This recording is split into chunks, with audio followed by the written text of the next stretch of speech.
গল্পটি শুরু হয় গল্পের ফিমেল শিনকে দেখিয়ে। এখানে শিন যখন তার অ্যাকাউন্ট থেকে আসা একটি মেসেজ দেখতে পায় সেটা দেখে অনেকটা শকড হয়ে যায়। তার মায়ের কাছে চলে আসে, তার মাকে বলতে থাকে যে তুমি এটা আমার সাথে কিভাবে করতে পারো, আমি ওইসব কিছু অনেক কষ্ট করে জড়ো করেছিলাম আমার কলেজের ফিসটি দেওয়ার জন্য। শিনের মা শিনকে বলতে থাকে যে দেখো, তোমার মতো মেয়েদেরকে কলেজে পড়া একদমই মানায় না, আর তুমি এখন থেকে কলেজের কোনো ফিসই দেবে না। তোমার এখন থেকে উচিত তোমার ভাই আর বাবাকে টাকা ইনকাম করে সাহায্য করা। এখন থেকে তুমি আর কলেজে পড়বে না। শিন তার মাকে বলতে থাকে যে আমি এসব কিছু নিজে ইনকাম করে জড়ো করেছিলাম আমার কলেজের ফি দেওয়ার জন্য, আমি কলেজে পড়তে চাই। শিনের মা বলে যে ওই টাকাগুলো তুমি কামাই করেছো তাতে কি হয়েছে, ওই সব টাকার উপরে হাক আমারই রয়েছে, এই জন্য আমি ওগুলোতে যা ইচ্ছে তা করতে পারবো। শিন তার মায়ের এরকম ব্যবহার দেখার পর অনেকটা বেশি হার্ড হয়ে যায়, যার কারণে সে সিদ্ধান্ত নেয় সে আর এই বাড়িতেই থাকবে না। নিজের সব জিনিসপত্রগুলো প্যাক করে এখান থেকে চলে যাচ্ছিল। শিনের মা এটা দেখার পর শিনকে বলতে থাকে তুমি যদি একবার এই বাড়ি থেকে বের হয়ে যাও তাহলে আর কখনই তুমি এই বাড়িতে আসতে পারবে না, এখন তুমি ঠিক করো।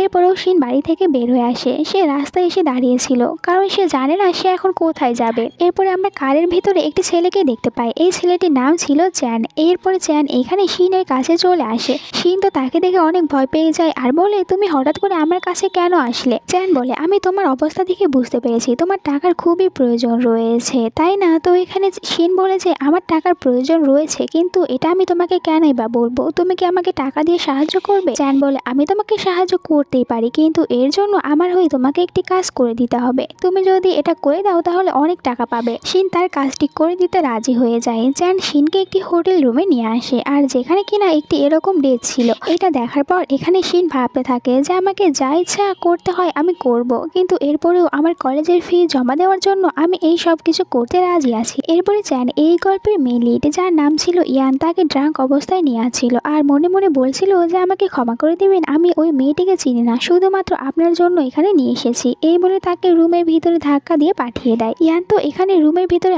আসার পর এসে শিনকে দেখতে পায়, তাই শিনকে কোলে উঠিয়ে বেরিয়ে নিয়ে আসে, তাকে কিস করতে থাকে। এখানে শিন নিজেকে বাঁচানোর জন্য ইয়ানকে বলতে থাকে যে প্লিজ তুমি আগে ওই সব কিছুগুলো নিয়ে নাও। চ্যান বলে এর কোনো দরকার নেই কারণ আমি কখনোই বাবা হতে পারবো না। তো এরপরে তারা দুজনে এখানে অন নাইট সেন্ড করে নেয়। এরপরে 1 মাস পরের সিন দেখানো হয় যেখানে আমরা শিনকে হসপিটালে ডক্টরের সাথে কথা বলতে দেখি। এখানে সে ডক্টরের কাছ থেকে জানতে পারে সে তো টুইন্স বেবি দিয়ে প্রেগনেন্ট হয়ে গিয়েছে, মানে তার ভিতরে এখন 2টি টুইন্স বেবি রয়েছে। এটা শোনার পর শিন অনেকটা শকড হয়ে যায় আর ভাবতে থাকে যে ইয়ান তাহলে আমাকে মিথ্যে কথা কেন বলেছিল। এরপরে সে ডক্টরকে বলতে থাকে কিন্তু আমি এই বেবিগুলো রাখতে চাই না। ডক্টর বলে তুমি কি শিওর টুইন বেবিকে তুমি নষ্ট করতে চাচ্ছ? এটা কিন্তু খুব সহজে হয় না আর তোমার হেলথেরও অনেক ক্ষতি হতে পারে। শিন বলে যে আমার কাছে কোনো কিছু করার নেই, আমি এদেরকে রাখতে পারবো না কারণ আমি কলেজে পড়তে চাই আর আমাকে অনেক পড়তে হবে। ডক্টর বলে ঠিক আছে তাহলে আমি তোমার সব চেক আপ করাচ্ছি, এরপরে কয়েকদিন পর তুমি এখানে এসো, সব কিছু ঠিকঠাক থাকলে আমি তোমার অপারেশন করিয়ে দেবো। শিন এটা শুনে অনেক খুশি হয়েছিল আর সে ডক্টরকে বলে আপনি কিন্তু আমাকে অবশ্যই বলবেন। এই একই হসপিটালে জ্যান এসেছিল। জ্যান এখানে তখন শিনকে হসপিটাল থেকে বের হতে দেখে, যাকে দেখার পরই এখানে জ্যান তাকে চিনতে পেরে যায় আর মনে মনে বলতে থাকে যে এই মেয়েটি তো ওই যাকে আমি ইয়ানের জন্য সেট করেছিলাম। এই হসপিটালে ইয়ানের মাও ছিল আর জ্যান ইয়ানের মাকে সবকিছু আগে থেকেই বলেছিল, তাই বলতে থাকে যে সত্যি বলছো যে ওই মেয়েটি এখন টুইন্স বেবি হতে চলেছে। এটা শুনে তিনি অনেক খুশি হয়েছিল, বলতে থাকে যে তাহলে এখন ফ্যামিলি আরো বড় হতে চলেছে। এরপরে এই কথাটি এসে ইয়ানকে বলে। ইয়ান বলতে থাকে ঠিক আছে আমি ওই মেয়েটির সাথে কথা বলবো, কিন্তু আমি ওকে বিয়ে করতে পারবো না, আমি শুধুমাত্র আমার বাচ্চাদের দায়িত্ব নেব। ইয়ানের মা বলতে থাকে এর মানে তুমি ওকে বিয়ে করতে চাচ্ছ না। এখানে দেখুন চ্যান বলতে থাকে যে প্রথমে বিয়ের কথাটা বলা উচিত হবে না, তাকে কিছুটা সময় দেওয়ার দরকার রয়েছে। ইয়ানের মা বলতে থাকে যে দেখো আমাদের ফ্যামিলিতে বেবি খুব কম হতে চায়, আমার যখন 40 বছর ছিল তখন আমি তোমাকে জন্ম দিয়েছিলাম, এই জন্য বলছি যে তুমি কিছুতেই এই বাচ্চা দুটোকে নষ্ট করতে দিও না। ইয়ান তার মাকে বলে কোনো চিন্তা করবেন না। এরপরে ইয়ান সে চ্যানকে বলে যে ওই মেয়েটি সম্পর্কে সব খোঁজ খবরগুলো বের করতে। তখনই চ্যান হসপিটাল থেকে জানতে পারে যে শিন আজকে হসপিটালে এসেছে অ্যাবর্শন করানোর জন্য। চ্যান এই কথাটি এসে ইয়ানকে বলে দেয়। ইয়ান এটা শুনে অনেক শক্ত হয়েছিল, তাড়াতাড়ি করে হসপিটালে চলে আসে। এখানে সে শিনকে বসে থাকতে দেখে আর এরপরে এখানে যখন ইয়ান এসেছিল ইয়ানকে দেখার পর শিন অনেক রেগে যায়। শিন তো এটাই ভাবতে থাকে যে আমাকে কেন মিথ্যে কথা বলেছিল, এখন এ যেহেতু হসপিটালে চলে এসেছে একে আমার অপারেশনে সব টাকাগুলো দিতে হবে কারণ আমার কাছে অত টাকা নেই। ইয়ানের কাছে এসে ইয়ানকে তখন বলতে থাকে যে ওই দিন তুমি আমাকে কেন মিথ্যে কথা বলেছিলে, যার কারণে আমাকে এখন এখানে আসতে হয়েছে আর এখন আমি অপারেশন করাতে চাচ্ছি, তাই সব টাকাগুলো তোমাকেই দিতে হবে। ইয়ান তখন এখানে শিনের হাতটি ধরে নেয়। শিন এতে অনেক ভয় পাচ্ছিল। ইয়ান শিনকে বলতে থাকে যে তোমাকে এইসব অপারেশন করাতে হবে না, তুমি আমার সাথে চলো, তোমাকে একটি টেস্ট করাতে হবে। তখন এখানে চ্যান শিনকে একটু দূরে সরিয়ে নিয়ে যায় আর বলতে থাকে যে আপনি কেন একে ভয় দেখাচ্ছেন। আর এখানে বারবার শিনকে ভাবি বলছিল। চ্যান এরপরে শিনকে বলতে থাকে যে ভাবি, আমরা তো শুধুমাত্র আপনার একটি টেস্ট করাতে চাচ্ছি যে এই দুটা বেবি আসলে ইয়ানের কিনা। যা শুনে সেন অনেক রেগে যায় আর বলে যে তোমরা এখানে এসেছো, তার মানে তোমরা আমাকে বিশ্বাস করো না, আমি কি মিথ্যে কথা বলছি?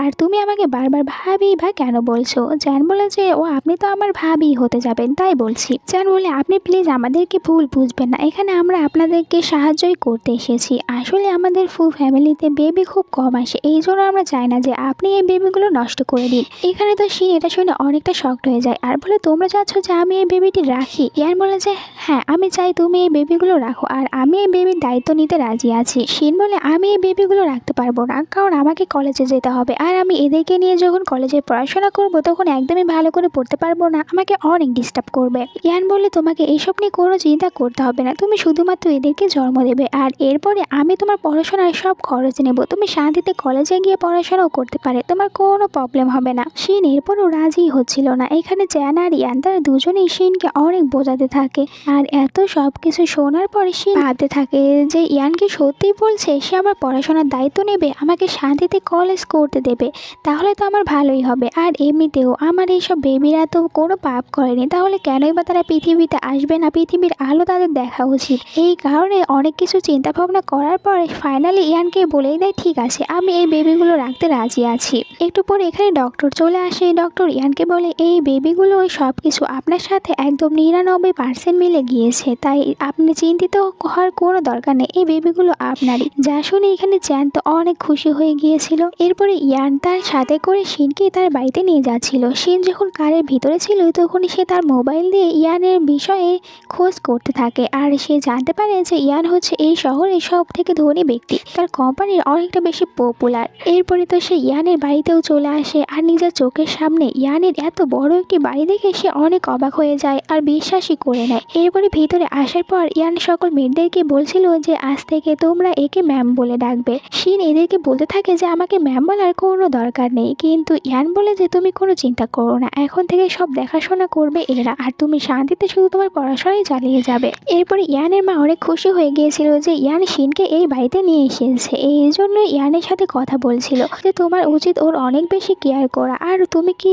ওর ফ্যামিলির ডিটেলস সম্পর্কে কোনো খোঁজ খবর নিয়েছিলে? এখানে তখন ইয়ান তার মাকে সবকিছু দেখায়, যা দেখার পর ইয়ানের মা বলতে থাকে যে কিভাবে ওর মা ওর সাথে এরকম করতে পারে, কোনো মা কিভাবে না চাইতে পারে যে তার মেয়ে কলেজে পড়াশোনা করবে না, তুমি অনেক ভালো করেছো ওকে এখানে নিয়ে এসে। এরপরে নিজের শিন চলে আসে, দুজনকে একসাথে কথা বলতে দেখে, যা দেখার পর শিন মনে মনে ভাবতে থাকে ইয়ানের মা তো অনেক রিচ, তাহলে আমার মতন একটি গরিব ঘর থেকে আসা মেয়ের সাথে অনেক বেশি রুড ব্যবহার করবে আর আমাকে অনেক নিচু দেখাবে, সে এইসব কিছু ভাবছিল। তখন ইয়ানের মা শিনকে তার নিজের কাছে আসতে বলে।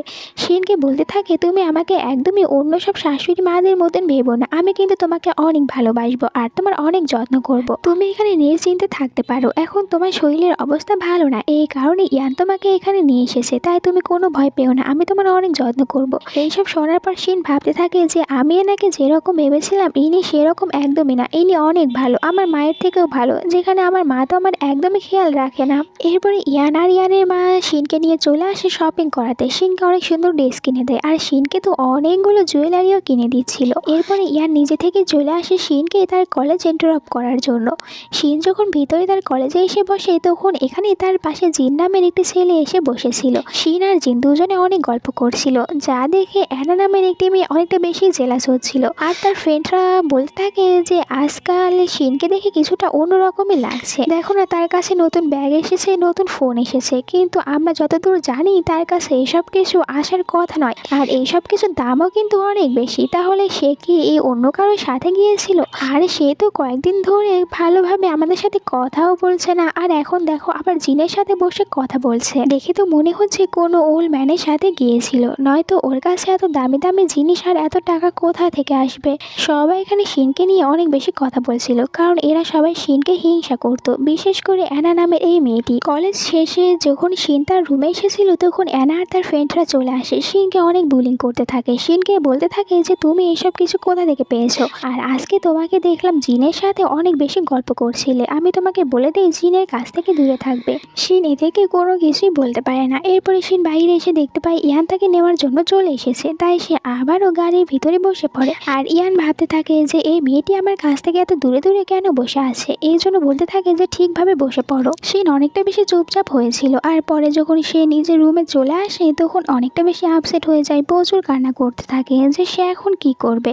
তাকে কলেজের সবাই এরকমভাবে বুলিং করছে, তার মাও তাকে ভালোবাসে না। তখনই রুমের ভিতরে ইয়ান চলে আসে। আসলে ইয়ানের তার বেবির জন্য অনেক চিন্তা হচ্ছিল, তাই দেখতে এসেছিল, কিন্তু এসে দেখতে পায় যে এই মেয়েটি কান্না করছে। তাই শিনকে জিজ্ঞাসা করে তুমি কেন কান্না করছো? আমি কি তোমাকে গাড়ির ভিতরে কিছু খারাপ কিছু বলেছি যার কারণে তুমি কষ্ট পেয়েছো, নাকি তোমাকে হার্ট করেছি? শিন বলে তুমি এরকম কোনো কিছুই করনি, তাই চিন্তা করা বন্ধ করো। ইয়ান বলে যে তোমার কি শরীর খারাপ লাগছে, তাহলে আমি ডক্টর ডেকে দিচ্ছি। এরপর ডক্টর চলে আসে শিনকে চেক আপ করানোর জন্য, আর বলে যে এ একদমই ঠিক আছে, আর বেবি দুটো অনেকটা বেশি ভালো আছে, আর বেবির জন্য এর কোনো সমস্যাই হয়নি। হয়তোবা ও কলেজে গিয়েছিল, ওখানে অনেকটা বেশি চাপ পড়েছে, তার কারণে শরীরটা খারাপ হয়ে গিয়েছে। এটা শোনার পর ইয়ান তখন শিনকে বলতে থাকে যে তোমার কলেজে যাওয়ার পর কি তোমার ওখানে কিছু হয়েছিল? শিন বলে আমি কলেজে একদমই ঠিকঠাকই ছিলাম, আর আমি কলেজে যেতে চাই, আমি কলেজে যাওয়া বন্ধ করব না। ইয়ান বলে যে দেখো আমি তোমার ভালোর জন্যই বলছি, কারণ তুমি এখনই কলেজে যেয়ে শান্তিতে থাকতে পারছো না, আর কিছুদিন পর তো তোমার পেটটা আরেকটু বড় হয়ে যাবে, তখন তুমি কিভাবে কলেজে গিয়ে পড়াশোনা করবে? তখন তো সবাই তোমাকে অন্য চোখে দেখতে থাকবে। এই জন্য আমি বলছি যে তুমি কিছুদিন বাসায় থাকো, এরপরে আবারও কলেজে চলে যেও, আমি তোমার পড়াশোনা একদমই আটকাবো না। এইসব শুনে শিন অনেক কান্না করতে থাকে, কারণ সে কি করবে বুঝতেই পারছিল না। আর ইয়ান থেকে অনেক বোঝায় যে আমি শুধুমাত্র তোমার ভালোর জন্যই বলছি, এখন তুমি কলেজে যাচ্ছ, এতে করে তোমারই প্রবলেম হচ্ছে, তোমার শরীরও ভালো থাকবে না, কিন্তু একবার যখন বেবি এখানে চলে আসবে তখন দেখবে তোমার কোনো প্রবলেমই হবে না, তুমি শান্তিতে কলেজে যেতে পারবে। আর তখনই হঠাৎ করে আবার এখানে শিনের বমি আসতে শুরু করে, তাই সে তাড়াতাড়ি ওয়াশরুমে চলে আসে। ইয়ান থেকে সাহায্য করছিল, আর শিন মনে মনে এটাই ভাবছিল যে ইয়ান তো ঠিকই বলেছে, কয়দিন পর আমি তো আর এমনিতেও কলেজে যেতে পারবো না, তাহলে আমি 1 বছর কলেজে ড্রপ দেব, তাহলে তখন আমার কলেজে আর অ্যানা তার ফ্রেন্ডরা থাকবে না, আমি তাদের হাতে বুলিংও হবো না। এই জন্য ইয়ানকে বলেছে আমাকে ভাবার জন্য কিছুটা সময় দাও, এরপরে আমি তোমাকে জানিয়ে দেবো। পরের দিন শিন যখন আবারও কলেজে এসেছিল তখন সে এখানেই অনেকটা বেশি বমি করতে থাকে, যা দেখার পর অ্যানা আর তার ফ্রেন্ডরা বলতে থাকে এর আবার কি হয়েছে, একজন সাধারণ মানুষ তো কখনোই এতটা বেশি বমি করতে পারে না, তাহলে এ কি প্রেগনেন্ট? আর সবাই তাকে অনেক বুলিং করতে থাকে। এটা বলে যে তুমি বলো তো কোন ওল্ড ম্যান তোমাকে বাচ্চা জন্ম দেওয়ার জন্য অনেক বেশি টাকা দিয়েছিল, আমরা একটু তাকে দেখতে চাই। কিন্তু শিন তাদেরকে কোনো কিছুই বলে না, আর বলে যে আমার বিষয় নিয়ে তোমাদেরকে এত কথা বলতে কে বলেছে। এরপরে শিন ওখান থেকে বাইরে চলে আসে। শিন বাইরে এসে ইয়ানকে দেখতে পায় না, সে ইয়ানের অপেক্ষা করতে থাকে, কান্না করে করে ভাবতে থাকে যে এর মানে ইয়ানও তাকে একদমই ভালোবাসে না, ইয়ানও তার মায়ের মতন তাকে এখানে একা ছেড়ে দিয়েছে। কিন্তু একটু পরেই ওখানে ইয়ান একটি ছাতা নিয়ে চলে আসে। ইয়ানকে দেখার পরে তো শিন অনেক ইমোশনাল হয়ে যায়। ইয়ান বলতে থাকে আমার কিছু কাজ ছিল, এই জন্য আমি আসতে লেট করে ফেলেছি। শিন ইয়ানকে হাক করে নিয়ে অনেক কান্না করতে থাকে। শিন আয়ানকে হাক করে বলতে থাকে যে আমি তো মনে করেছিলাম তুমিও আমাকে এখানে একা রেখে ছেড়ে চলে গিয়েছিলে। ইয়ান বলে এমনটি কখনোই হবে না, আমি কখনোই তোমাকে একা ছেড়ে রেখে চলে যাব না। তখনই দূর থেকে এই সব কিছু অ্যানা দেখতে পায়। অ্যানা এদের দুজনের ছবি তুলে নেয়। এরপর এরা দুজনে কারে চলে আসে। কারে আসার পর এখানে শিন ইয়ানকে বলতে থাকে যে আমি সিদ্ধান্ত নিয়েছি আমি 1 বছর কলেজে আসবো না, কলেজের এত বেশি পড়াশোনা করার কারণে আমার অনেক চাপ হচ্ছে, তাই আমি আর এই কলেজে থাকতে চাচ্ছি না। এর পরের দিনই তো দেখতে পাই শিন যে তাদের ওই ছবিটি সোশ্যাল মিডিয়াতে আপলোড করে দিয়েছে। শিন বুঝতে পারে এই সব কিছু অবশ্যই অ্যানা আর তার ফ্রেন্ডরা মিলেই করেছে, যেখানে সবাই কিনা অনেক বাজে বাজে কমেন্ট করছিল। এইসব দেখে শিন অনেক ভেঙে পড়ে। শিন বলতে থাকে আমি তো কলেজ ছেড়ে দিয়েছি, তাহলে ওরা কেন আমার পিছু ছেড়ে দিচ্ছে না। এরপরে শিন তার মায়ের কাছে ফোন করে আর তার মায়ের সাথে কথা বলতে নিচ্ছিল, কিন্তু তার মা তাকে অনেক বকা দিয়ে বলতে থাকে যে তুমি এখনো কলেজে কেন যাও, বলেছিল টাকা দিয়ে তোমার ভাইকে সাহায্য করতে। এইসব শুনে শিন আরো কষ্ট পায়। শিন তার মাকে বলতে থাকে যে আমাকে যদি কলেজে যেতে না হতো তাহলে আমি কেন এই শহরের সব থেকে ভালো একটি কলেজে পড়ার সুযোগ পেয়েছি, আর যেখানে কিনা আমার ভাই একটি সাধারণ কলেজে পড়ার চান্স পেয়েছে, তাহলে সে কেন পড়তে যায়। তখন রুমের বাইরে ইয়ান ছিল, আর সে এদের কথাগুলো শোনার পর বুঝতে পারে শিন এখন তার মায়ের সাথে কথা বলছে। এখানে শিনের মা আবারও শিনকে বলে যে টাকা পাঠিয়ে দেওয়ার জন্য, শিন তার মাকে বলে আমার কাছে এখন কোনো টাকা নেই, আমি তোমাকে কোনো টাকা পাঠিয়ে দিতে পারবো না। এরপরে শিনের কথা বলা শেষ হয়ে গেলে সে যখনই রুম থেকে বাইরে আসতে নেয় কিন্তু ইয়ানকে দেখে একটু ভয় পেয়ে যায়। ইয়ান শিনকে বলে তুমি কি ভিতরে তোমার মায়ের সাথে কথা বলছিলে? এখানে শিন ভাবে যে ইয়ানকে সবকিছু বলে দেওয়া উচিত, কিন্তু এরপরই আবার ভাবতে থাকে যে আমি শুধু শুধু ইয়ানকে এসব বলে চিন্তা করতে দিতে পারি না, তাই সে ইয়ানকে কিছুই বলে না। ইয়ান ভাবছিল শিন কি আমার কাছ থেকে কোনো কিছু লুকাচ্ছে। পরের দিন আমরা শিনের মাকে দেখতে পাই। শিনের কলেজে এসেছিল শিনের কাছ থেকে টাকা চাইতে, কিন্তু গার্ডরা তাকে ভিতরে যেতে দেয় না। শিনের মা বলতে থাকে যে তুমি আমাকে কেন আটকাচ্ছ, আমার মেয়ে এই কলেজে পড়ে, আমি ওর সাথে দেখা করতে যাচ্ছি। গার্ড বলে তাহলে তোমার মেয়ের নাম বলো আর সে কোন ক্লাসে পড়ে ওটা বলো। শিনের মা বলে আমি তো জানি না ও কোন ক্লাসে পড়ে, তুমি কি আমাকে ওর সাথে কথা বলার জন্য সাহায্য করে দিতে পারো? গার্ড বলে যে তোমার মেয়ে, তাহলে তুমি নিজেই কথা বলো, আমার থেকে কেন সাহায্য চাচ্ছ? শিনের মা বলে কারণ ও আমাকে কাল রাত্রে ব্লক করে দিয়েছে। গার্ড তাকে কোনো সাহায্য না করায় সে এখানে জোরে জোরে চিৎকার করে শিনের নাম ধরে ডাকতে থাকে। তখনই অ্যানা চলে আসে আর শিনের মাকে বলে আপনি কি শিনের মা? শিনের মা বলে যে হ্যাঁ আমি শিনের মা, তুমি কি শিনকে চেনো? অ্যানা বলে আমি তো শিনকে চিনি, আর শিন তো এখন কলেজে নেই, সে 1 বছরের জন্য কলেজটি ছেড়ে দিয়েছে, কারণ সে এখন একজন ওল্ড ম্যানের সাথে থাকে আর তার বাচ্চার মাও হতে চলেছে, এই কারণে কলেজে থাকতে পারবে না। এটা শুনে শিনের মা অনেক শক্ত হয়ে যায় আর এই সব কিছু শোনার পর তাড়াতাড়ি করে একটি দোকানে চলে আসে আর শিনের নাম্বারে আবারও ফোন করে। এরপরে শিনকে বলতে থাকে যে দেখ আমি কিন্তু তোর সম্পর্কে সব কিছু জেনে গিয়েছি, তো এখন একজন ওল্ড ম্যানের সাথে রয়েছিস আর তার বাচ্চার মা হতে চলেছিস, তাহলে তুই কিভাবে বলিস তোর কাছে টাকা নেই? তোর ক্লাস ফ্রেন্ডরা আমাকে সব কিছু বলে দিয়েছে, আমি ওদের কাছ থেকে সব কিছু জানতে পেরেছি, এই জন্য এখন তাড়াতাড়ি আমাকে টাকা পাঠিয়ে দেবি, আর যদি টাকা না পাঠিয়ে দিস তাহলে আমি কিন্তু এই খবরটি সবাইকে বলে দেব। তখন এটা খুব তাড়াতাড়ি ছড়িয়ে পড়বে আর সবাই তোকে খারাপ বলতে থাকবে যে তুই বিয়ে না করে আগেই প্রেগনেন্ট হয়ে গিয়েছিস। আর এইসব নিউজ কিন্তু হেডলাইন হতে একদমই সময় নেয় না, এই জন্য চুপচাপ আমি যতগুলো টাকা চাইছি সব টাকাগুলো দিয়ে দে। এখানে শিনও তার মায়ের কথাগুলো শোনার পর অনেক ভয় পেয়ে যায়, বলতে থাকে যে তুমি এই কথাগুলো কাউকে বলবে না, আমি তোমাকে টাকা পাঠিয়ে দেবো, কত টাকা লাগবে এটা বলো। শিনের মা বলে 1 মিলিয়ন টাকা দিবি। শিন বলে আমি এত টাকা কোথায় পাবো, আমার কাছে এত টাকা একদমই নেই, তুমি একটু কম টাকা চাও। শিনের মা বলে আমি জানি না এত টাকা কোথায় পাবে, ওল্ড ম্যানের সাথে রয়েছিস তার মানে তোর কাছে অনেক টাকা রয়েছে, টাকা না পাঠিয়ে দিলে আমি এটা সবাইকে বলে দেব। এটা বলে ফোনটি কেটে দেয়। এদিকে শিন ভাবতে থাকে আমার কি এখন এইসব কথাগুলো ইয়ানকে বলে দেওয়া উচিত, সে কি আমাকে সাহায্য করতে পারবে, আর সেই তো আমাকে বলছিল যে আমি যেন আমার সব কথাগুলো তাকে শেয়ার করি। অন্যদিকে চ্যান তখন ইয়ানকে বলতে থাকে যে আপনি তো আমাকে বলেছিলেন যে শিনের ফ্যামিলি সম্পর্কে খোঁজ নিতে, আমি খোঁজ নেওয়ার পর জানতে পেরেছি শিনের ফ্যামিলিতে এখন একটি বিয়ে হবে, যার কারণে অনেক টাকার প্রয়োজন, আর এই কারণে শিনের মা শিনকে অনেক বেশি জোর করছে টাকা দেওয়ার জন্য, কিন্তু শিন ওনাকে টাকা দিতে মানা করে দিয়েছে। আর এরপরে এখানে চ্যান ইয়ানকে ওই পোস্টটিও দেখায়, বলে এই পোস্টটি কেউ একজন সোশ্যাল মিডিয়াতে আপলোড করে দিয়েছে। এই পোস্টটি দেখার পর ইয়ান বুঝতে পারে যে ওই দিন রাতে তার মানে শিন এই পোস্টটি দেখার পরই এতটা বেশি আপসেট ছিল আর ভাবতে থাকে যে শিন আমার কাছ থেকে কি লুকাচ্ছে। তখনই তাকে শিন ফোন করে। শিন ইয়ানকে বলতে থাকে তুমি বলেছিলে আমাকে হেল্প করবে, তাহলে তুমি কি এখন আমাকে হেল্প করতে পারবে? ইয়ান বলে তুমি কোনো চিন্তা করো না, আমি এক্ষুনি বাড়িতে চলে আসছি। ইয়ান যখন বাড়িতে চলে আসে শিন তখন তাকে হাক করে নেয় আর কান্না করতে থাকে, বলতে থাকে যে আমার মা আমাকে ফোন করেছিল,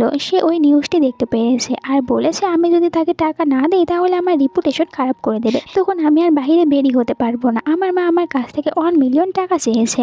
ইয়ান বলে তুমি এইসব নিয়ে চিন্তা করো না, আমি সব কিছু দেখে নেব, কিন্তু তুমি এটা বলো তুমি কি আমার কাছ থেকে আরও কোনো কিছু লুকিয়ে রেখেছো, আমাকে সব কিছু বলে দাও। শিন বলে আমার কলেজে 3টি মেয়ে রয়েছে, তারা আমাকে কলেজে অনেক বেশি বুলিং করে, তাদের জন্য আমি কলেজ ছেড়ে দিয়েছি আর তারাই ওই ছবিটি তুলে পোস্ট করে দিয়েছে, যার কারণে আমার এত বেশি প্রবলেম হচ্ছে। ইয়ান বলে যে এইসব নিয়ে তুমি আর একদমই চিন্তা করো না, কিন্তু তুমি এখন থেকে আর এইসব কিছু আমার কাছ থেকে লুকাবে না, সব কিছু আমাকে বলে দেবে। এরপরে শিন ইয়ানকে বলতে থাকে তুমি আগের থেকে অনেকটা বেশি চেঞ্জ হয়ে গিয়েছো, আগে তুমি একদমই কথা বলতে না, কিন্তু এখন তুমি অনেক কথা বলো। ইয়ান বলে কারণ আমি তোমার জন্য চেঞ্জ হয়ে গিয়েছি, আমি চাই তোমাকে সবসময় হ্যাপি রাখার জন্য, তাই আমি সব কিছু করতে রাজি আছি, আর আমি তোমাকে বিয়ে করতে চাই, আমি তোমাকে আমার বউ বানাবো। শিন বলতে থাকে আমি জানি তুমি এই সব কিছু শুধুমাত্র বেবিদের জন্য করছো, কিন্তু তোমাকে এটা করতে হবে না, তুমি যাকে লাইক করো তাকেই তুমি বিয়ে করবে। ইয়ান বলে আজ পর্যন্ত আমি কাউকেই ভালোবাসিনি, তাই বিয়ে করার মতন কেউ নেই, আর আমি এখন তোমাকেই ভালোবাসি, তাই তোমাকেই বিয়ে করব। শিন বলে যে কিন্তু আমি তোমাকে বিয়ে করতে পারবো না। ইয়ান বলে কেন তুমি আমাকে বিয়ে করতে পারবে না? শিন বলে কারণ আমি মনে করি না আমি তোমার যোগ্য, আমি তোমার যোগ্য হতেই পারবো না। ইয়ান বলে তোমাকে এইসব নিয়ে কোনো চিন্তা করতে হবে না, আর তোমাকে আমার যোগ্যও হতে হবে না, তুমি এরকমই ঠিক আছো। এরপরে ইয়ান তার গার্ডদেরকে দিয়ে শিনের ওই 3 ফ্রেন্ড আর শিনের মাকে ধরিয়ে নিয়ে আসে। এরপরে ইয়ান শিনকে নিয়ে ওই জায়গায় চলে আসে। এখানে তখন অ্যানা শিনকে দেখে বলতে থাকে যে আমরা তো এখানে এখন পুরোপুরি ফেসে গিয়েছি, কারণ শিন তো এখন ইয়ানের সাথে রয়েছে। আর শিনের মা শিনকে বলতে থাকে যে তুমি আমাকে এখান থেকে তাড়াতাড়ি ছেড়ে দাও, তুমি তো আমার মেয়ে হও, তাহলে এরকমটা কেন করছো? আমারই ভুল হয়েছিল, আমারই উচিত ছিল প্রথমেই তোমাকে হসপিটালে ফেলে রেখে আসা, ওখান থেকে নিয়ে এসে বড় না করা। যা শোনার পর এখানে তখন শিন তার মাকে বলতে থাকে যে আপনি এসব কি বলছেন, এর মানে কি? তখন শিনের মা বলে যে এর মানে হচ্ছে আমার উচিত ছিল তুমি যখন হয়েছিলে তখনই তোমাকে ফেলে দেওয়া আসা, তোমাকে এত বড় না করার, কারণ তুমি আমার মেয়ে হয়ে আমার সাথে এইসব কিছু করছো। শিন বলে এখন তো আমার আপনার কথাগুলো শোনার পর এটাই মনে হচ্ছে আপনি আমার আসল মা না, কারণ আপনি সবসময় আমার দুই ভাইকেই ভালোবেসেছেন, আমাকে একদমই ভালোবাসেননি। শিনের মা বলে তোমার কি মনে হয় তোমার মা আমি না তো অন্য কেউ? এরপরে এখানে ইয়ান বলতে থাকে যে আমার মনে হয় আপনাদের শাস্তি পাওয়া হয়নি, এই কারণে আপনারা সারা রাত এখানেই থাকবেন, এখান থেকে কেউ যেতে পারবেন না। অ্যানা বলে আমাকে মাফ করে দিন, আমার ভুল হয়ে গেছে, আমি নেক্সট টাইম আর এরকম কিছুই করবো না। কিন্তু ইয়ান তার কোনো কথাই শোনে না, বলে যে আজকে তো তোমাদেরকে এখানেই থাকতে হবে, তাহলেই তোমরা বুঝতে পারবে যে ভুল করার শাস্তি কিরকম হতে পারে। রুমে আসার পর শিন ইয়ানকে বলতে থাকে আমার মায়ের কথাগুলো শোনার পর আমার মনে হচ্ছে যে আমি আমার মায়ের আসল মেয়ে না, তাহলে তুমি কি এখন আমাকে হেল্প করবে আমার আসল মা আর বাবাকে খুঁজে বের করার জন্য? ইয়ান বলে আমি তোমাকে হেল্প করতে রাজি আছি, কিন্তু এর বদলে তোমাকে আজ থেকে আমার রুমেই থাকতে হবে। এটা বলে শিনকে সে এখান থেকে কোলে করে নিয়ে যায়। পরের দিন সকালে চ্যানকে দেখানো হয়, এখানে চ্যান তখন ডিএনএ রিপোর্ট নিয়ে এসে দেয়। এরপরে ইয়ান এই রিপোর্টটি শিনকে দেয়। শিন এই রিপোর্টটি পেয়ে খুশি হয়েছিল, বাট সে এটা দেখতে অনেক বেশি ভয় পাচ্ছিল। ইয়ান বলে তুমি এটা দেখতে ভয় কেন পাচ্ছ, তুমি তো এটা দেখতে চেয়েছিলে। শিন বলতে থাকে আমার ভয় লাগছে, যদি ওই মহিলাই আমার আসল মা হয় তাহলে আমার কি হবে? ইয়ানের মা বলতে থাকে তুমি কোনো চিন্তা করো না, কারণ আমি আর ইয়ান আমরা দুজনে তোমার সাথে রয়েছি। এরপরে তো শিন অনেকটা বেশি ভয়ে ভয়ে ওই রিপোর্টটি দেখে, কিন্তু রিপোর্টটি দেখে সে খুশি হয়ে যায়, কারণ সে ওই মহিলাটির আসল মেয়ে ছিল না। শিন ইয়ানকে বলে তুমি আমার মা আর বাবাকে খুঁজে বের করতে সাহায্য করবে। চ্যান এরপরে এখানে ইয়ানকে বলে যে আমার আপনার সাথে কিছু কথা বলার রয়েছে, তাই আমার সাথে আসুন। এরপরে চ্যান ইয়ানকে বলতে থাকে আমি প্রথমেই শিনের মা আর বাবার সম্পর্কে খোঁজ নিতে পেরেছিলাম। ফ্ল্যাশব্যাকে দেখানো হয় চ্যান তখন শিনের যে মাটি ছিল তাকে ধরে নিয়েছিল আর তার থেকে সব সত্যি কথা জানতে চায়। আর এখানে এই মহিলাটিও ভয় পেয়েছিল, বলতে থাকে তুমি আমার ছেলেদের কোনো কিছু করো না, আমি সত্যি কথা বলে দিয়েছি। আমি যখন হসপিটালে ভর্তি ছিলাম তখন আমার একটি মেয়ে সন্তান হয়েছিল, বাট সে মারা গিয়েছিল, আর আমি আমার শ্বশুর বাড়ির হাত থেকে বাঁচার জন্য ওই মেয়েটিকে চুরি করে নিয়ে এসেছিলাম, যাতে করে আমাকে কেউ কথা না শোনাতে পারে যে আমার বাচ্চা মারা গিয়েছে। কিন্তু আমি যখন ওকে নিয়ে এসেছিলাম তখন আমার গিল্টি ফিল হয়েছিল, তাই আমি আবারও ফিরে দিতে যাচ্ছিলাম। কিন্তু আমি পরে জানতে পেরেছি যে ওনারা যখন জানতে পেরেছিল ওনাদের মেয়ে মারা গিয়েছে তখন ওনারা অনেকটা বেশি হার্ড হয়েছিল, তাই কার অ্যাক্সিডেন্ট করে দুজনেই মারা গিয়েছে। চ্যান এটা শুনে অনেক রেগে যায়, বলতে থাকে যে আপনি অনেক খারাপ, শুধুমাত্র আপনাকে যদি কেউ কথা না শোনা এই কারণে অন্য কারোর বাচ্চাকে চুরি করে নিয়ে এসেছিলেন, কিন্তু তাদের কথা ভাবেননি, দেখুন এখন ওনারা মারা গিয়েছে। এই কারণে চ্যান এখন ইয়ানকে বলতে থাকে যে আমি এই কথাগুলো শিনের সামনে বলিনি, আমাদের কি এখন এই কথাগুলো শিনকে বলা উচিত হবে? ইয়ান বলে আগে আমি এই কথাগুলো আমার মাকে বলবো। এরপরে সব কথাগুলো ইয়ানের মাকে বলে দেয়। ইয়ানের মা বলতে থাকে আমাদের মনে হয় শিনকে এই কথাটি জানিয়ে দেওয়া উচিত, কারণ যতদিনই যাবে ও একদিন না একদিন এটা জানতেই পারবে। ইয়ান বলে তাহলে কি আমরা ওকে আজকেই বলে দেবো সত্যি কথা? ইয়ানের মা বলে আমরা আজকে ওকে কোনো কিছুই বলবো না, কালকে আমরা সব কিছু বলে দেবো, কারণ ওরও তো হক আছে সবটা কিছু জানার। পরের দিন তারা শিনকে তার মার বাবার ছবি দেখায়, যেটা দেখার পর শিন অনেক খুশি হয়েছিল। শিন তো বলতে থাকে আমাকে দেখতে আমার মায়ের মতনই হয়েছে। আর এরপরে শিন তো এখানে হঠাৎ করে তার মার বাবার ডেথ সার্টিফিকেট দেখতে পায়, সে অনেকটা বেশি কষ্ট হয়েছিল, কান্না করে ইয়ানকে বলতে থাকে যে তুমি বলো এই সব কিছু মিথ্যে, আমি তো চেয়েছিলাম আমার মার বাবার সাথে দেখা করব, এরপরে আমার খুশিগুলো তাদের সাথে শেয়ার করব, কিন্তু এটা হতেই পারে না, আমার মা বাবা এখনো বেঁচে আছে। সে অনেক কান্না করতে থাকে। ইয়ানের মা বলতে থাকে যে তুমি চাইলে আমাকে নিজের মা মনে করতে পারো, আমি তোমার মায়ের মতন। এটা শুনে শিন তখন ইয়ানের মাকে জড়িয়ে ধরেই কান্না করতে থাকে, এরপরে অজ্ঞান হয়ে যায়। এই কারণে তখন শিনকে রুমে নিয়ে আসা হয়। একটু পরে যখন শিনের জ্ঞান ফিরে আসে তখন ইয়ানকে বলতে থাকে আমার মনে হয় আমি কোনো খারাপ স্বপ্ন দেখেছি, যেখানে আমার মা আর বাবা মারা গিয়েছে, কিন্তু আমি জানি তারা বেঁচে আছে। ইয়ানে শিনকে বলে যে তুমি এতক্ষণ কোনো স্বপ্ন দেখোনি, এই সব কিছু সত্যি, তোমার মা আর বাবা এখন আর বেঁচে নেই, ওনারা কার অ্যাক্সিডেন্টে মারা গিয়েছে। এটা শোনার পর শিন আরো কষ্ট পায়। এখানে তো বলতে থাকে যে তাহলে তুমি কি আমাকে আমার মা আর বাবার কবরের কাছে নিয়ে যেতে পারবে? ইয়ান এতে রাজি হয়। এরপরে সবাই চলে আসে শিনের মা আর বাবার কবরের কাছে। এখানে শিন তো ওখানে দাঁড়িয়ে থেকে বলতে থাকে যে আমি জানি আপনারা আমার জন্যই মারা গিয়েছেন, কারণ জেনেছিলেন যে আপনাদের মেয়ে মারা গিয়েছে। এরপরে সে এখানে ইয়ানকে বলতে থাকে যে এখন আমার কি করা উচিত, ওই মহিলাটির কারণে আমার মা আর বাবা মারা গিয়েছে। ইয়ান বলে আমি বুঝতে পেরেছি তুমি আসলে ওনাদের উপর থেকে রিভেঞ্জ নিতে চাচ্ছ। এরপরে ইয়ান শিনের মা আর বাবাকে ধরে নিয়ে আসে, তাদেরকে আটকে রেখেছিল। এখানে শিন যখন আসে তখন শিনের মা শিনকে বলতে থাকে যে তুই ইয়ানকে বল আমাদেরকে এখান থেকে যেতে দিতে আর আমাদের বাড়ি আমাদেরকে ফিরিয়ে দিতে।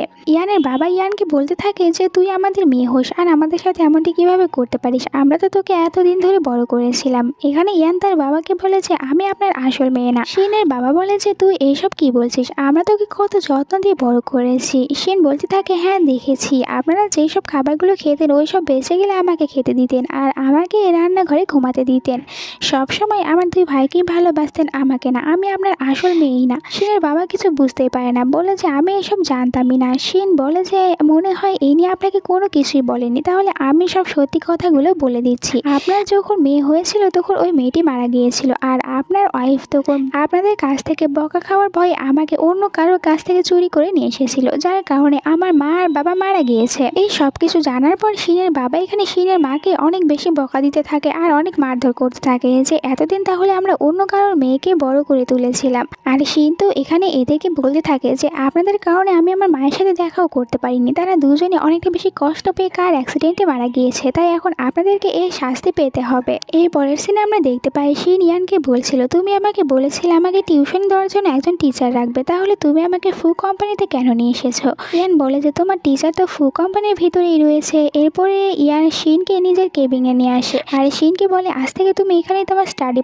করবে, কারণ আমি হচ্ছি তোমার টিচার, আমি তোমাকে পড়াবো আর তুমি প্রতিদিন এখানে পড়াশোনা করবে, এরপরে আমি তোমার হোমওয়ার্ক দেখবো। এভাবেই পড়াশোনা করতে করতে 9 মাস পার হয়ে যায়। শিন একদিন ইয়ানকে বলতে থাকে আমার মনে হয় আমাদের বাচ্চারা পৃথিবীতে আসতে যাচ্ছে, এই জন্য তাড়াতাড়ি করে শিনকে হসপিটালে ভর্তি করানো হয়। আর এরপরে শিনের টুইন্স বেবি হয়। একটু পরে ওখানে শিনের বেবিদেরকে নিয়ে চলে আসে। ইয়ানের মা ইয়ানকে বলছিল যে তুমি এখন কি ভাবলে শিনকে বিয়ে করার জন্য, দেখো তোমাদের বেবিও চলে এসেছে, তাই তোমার উচিত এখন শিনকে বিয়ে করে নেওয়া। আর তুমি কি তোমার বেবিদের নাম রাখতে চাও না? একটু পরে শিনের জ্ঞান ফিরে আসে।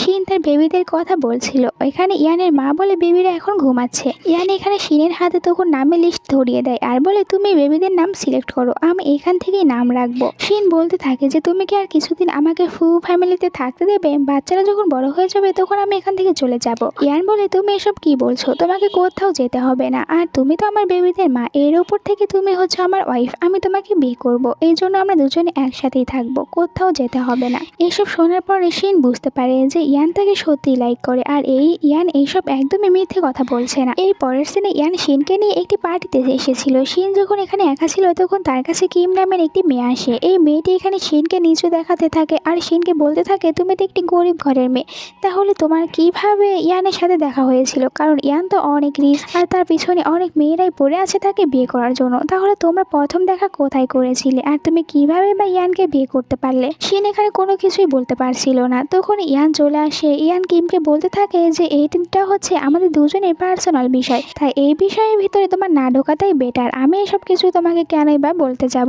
এরপরে ইয়ান শিনকে বলতে থাকে যে তুমি ওদের কথাগুলো কেন শুনছিলে, ওদেরকে কোনো কিছু কেন বলছিলে না? এখানে শিন ইয়ানকে বলতে থাকে আমার মনে হয় না আমি তোমার জন্য যোগ্য হব, কারণ তুমি তো অনেক বড় একটি কোম্পানির সিও, তোমার পিছনে অনেক মেয়েরাই পড়ে আছে, তারা অনেকটা বেশি ধনী ফ্যামিলির আর ওরা তোমাকে বিয়ে করতে চায়, এই জন্য আমার মনে হয় না আমি তোমার জন্য পারফেক্ট হব, তোমাকে অন্য কাউকে বিয়ে করে নেওয়া উচিত। এই সব কিছু শোনার পর ইয়ান বলতে থাকে যে তোমাকে কে বলেছে আমি অন্য কাউকে বিয়ে করব, আমি শুধুমাত্র তোমাকেই বিয়ে করব, কারণ আমি তোমাকেই ভালোবাসি আর তোমাকে অন্য কারোর মতন হতে হবে না, তুমি আমার জন্য এরকমই ঠিক আছো। আর এরপরে সে তো এখানে শিনকে হাক করে নেয়। এতে শিনও খুশি হয়েছিল যে ইয়ান তাকে অনেক ভালোবাসে। এরপরে ইয়ান শিনকে আবারও তার কলেজে নিয়ে আসে আর কলেজের প্রিন্সিপালকে বলতে থাকে যে 1 বছর আগে আমার ওয়াইফ কলেজ থেকে চলে গিয়েছিল, কিন্তু আবারও সেই কলেজে ভর্তি হতে এসেছে, আর 1 বছর আগে কিন্তু আমার ওয়াইফকে কলেজে বুলিং করা হতো, এবার যেন তার সাথে এমনটি একদমই না হয়। প্রিন্সিপাল বলে যে আপনি নিশ্চিন্তে থাকুন, এবার আপনার ওয়াইফের সাথে কোনো কিছুই হবে না। শিন এখন কলেজে পড়াশোনার পাশাপাশি সে ফু কোম্পানিতেও কাজ করছিল। যখন ইয়ানের কেবিনে এসেছিল তখন এখানে ইয়ানের কেবিনে অন্য একটি মেয়েকে দেখতে পায়। এই মেয়েটি তো কিমে ছিল আর এই জন্য শিন বলতে থাকে যে তুমি এই কেবিনে কি করছো? ইয়ান চায় না যে তার চেয়ারে কেউ বসুক। কিম বলে যে কিন্তু ইয়ান আমার উপরে একদমই রাগ করবে না, কারণ আমরা দুজনে ছোটবেলা থেকে অনেক ভালো বন্ধু, আমরা দুজনে একসাথে বড় হয়েছি, তাই আমি ইয়ানের জিনিসগুলো দেখতেই পারি আর ওখানে আমি বসতেও পারি। এইসব শুনে তো শিনের অনেক রাগ হচ্ছিল। শিন বলতে থাকে যে চুপচাপ এখান থেকে চলে যাও। কিম বলে যে আমি একদমই যাব না, আগে তুমি বলো তোমাদের দুজনের প্রথম দেখা কিভাবে হয়েছিল আর কিভাবে এবার তুমি ইয়ানকে তোমার জালে ফাঁসাতে পেরেছো। তখন ইয়ান মিটিং শেষ করে যাচ্ছিল আর এসে বাইরে এসে এতে সব কথাগুলোই শুনতে পারছিল। এদিকে শিন ভিতরে তখন কিমকে বলতে থাকে যে এইসব ফালতু কথাগুলো বলা বন্ধ করো। আমি কেনই বা তোমাকে বলতে যাব আমাদের দুজনের প্রথম দেখা কিভাবে হয়েছিল, এটা আমাদের দুজনের পার্সোনাল বিষয়। কিম বলে তুমি আমাকে ইচ্ছা করে ইয়ানের সামনে যেতে দিচ্ছ না, কারণ তোমার ভয় হচ্ছে ইয়ান যদি আমাকে দেখে নেয় তাহলে ইয়ান আমার সাথে চলে যাবে, তোমার সাথে আর থাকবে না। শিন বলে তুমি কত বোকা, যদি এমনই হতো তাহলে এতদিন তুমি ইয়ানের সাথে থাকতে, আমি আর ইয়ানের সাথে থাকতে পারতাম না। এখন এখান থেকে চুপচাপ চলে যাও। এটা বলে সে ইয়ানের চেয়ারে বসে পড়ে। তখনই ভিতরে ইয়ান চলে আসে, আর সে আসার পরে এখানে কিমকে বলতে থাকে তোমার সাহস কিভাবে হলো তুমি এভাবে এখানে শিনের সাথে কথা বলো। কিম তাকে বলে আমার ভুল হয়ে গিয়েছে, আমাকে ক্ষমা করে দাও। ইয়ান বলে যে দেখো আমি তোমার সাথে সব শেয়ারগুলো শেষ করে দিচ্ছি, তাই তোমাকে এখন থেকে আর এই কোম্পানিতে আসার কোনো প্রয়োজন নেই, এখান থেকে চলে যাও। আর নেক্সট টাইম কখনোই শিনের সাথে এরকম ভাবে ব্যবহার করবে না, এতে করে তোমার জন্য ভালো হবে না। পরের সিনে ইয়ান আর কিম তারা দুজনে একসাথে চলে আসে শপিং করতে। এখানে তো শিন অনেক খুশি ছিল, সে নিজে থেকে এখানে ইয়ানের জন্য একটি সুন্দর কোট কিনে আর নিজে এটার টাকা দিতে চাচ্ছিল, কিন্তু তখন ইয়ান তাকে বাধা দেয় আর বলে আমি এটা টাকা দিয়ে দিচ্ছি। এখানে শিনও তাকে বাধা দেয় আর বলে যে না, এটা আমি নিজে টাকা দিয়ে কিনতে চাই। ইয়ান বলে যে এটার দাম অনেকটা বেশি, তাই তুমি এটা আমাকে কিনে দেওয়ার কোনো দরকার নেই, আমি নিজেই এটার টাকা পে করে দিচ্ছি। কিন্তু এরপরেও এখানে শিন তাকে অনেক জোর করতে থাকে আর বলে যে আমি তো আমার সব টাকাগুলো জড়ো করেছিলাম তোমাকে নিজে টাকা দিয়ে একটি জিনিস কিনে দেওয়ার জন্য, আর তুমি এখন এটা নিতে চাচ্ছ না। আমি তো এটা চেয়েছিলাম তোমার জন্যই করতে, আর এর পরের বছর আমি চেষ্টা করব সব টাকা জমিয়ে আমাদের দুজনের বেবির জন্য অনেক দামি কিছু কেনার, আর এখন তোমাকে এই জিনিসটি আমার কাছ থেকে নিতেই হবে, এটা আমি তোমাকে গিফট করছি। এইসব শুনে তো ইয়ান অনেক খুশি হয়েছিল, বলে ঠিক আছে তাহলে আমি নিয়ে নিচ্ছি, কিন্তু এরপরে আমি তোমাকে অনেক দামি একটি জিনিস গিফট করব, তখন তুমি একদমই মানা করতে পারবে না। আর দুজনে এখানে অনেক বেশি হ্যাপি ছিল। এই হ্যাপি এন্ডিং এর সাথে এই ড্রামাটি শেষ হয়ে যায়। নেক্সট ড্রামাটি দেখার জন্য চ্যানেলটিকে সাবস্ক্রাইব করে রাখো। Bye bye.